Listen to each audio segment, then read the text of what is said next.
मित्रांनो, आजकाल अनेकांच्या सकाळची सुरुवात एक कप कॉफीने होते. कॉफी हे अनेकांच्या आवडीचं पेय झालं आहे. कॉफी घेतल्यावर एनर्जेटिक वाटतं, मूड फ्रेश होतो, म्हणूनच आपण कॉफी आवडीने पितो. पण या कॉफीचा शोध कसा लागला हे तुम्हाला माहितीये का? ऐका तर मग.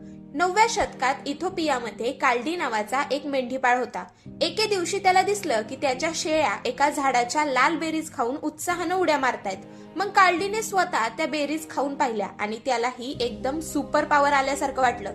त्याने ही गोष्ट जवळच असलेल्या साधूंना सांगितली, पण त्यांना वाटलं हे काहीतरी सैतानी फळ आहे.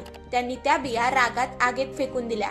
पण जशा त्या बिया आगीत भाजल्या गेल्या तसा इतका भारी वास यायला लागला की सगळेच थक्क झाले.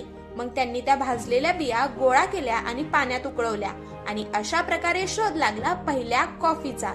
पुढे कॉफी हे पेय अरबस्थानात पोहोचलं आणि तिथून संपूर्ण जगात गाजलं.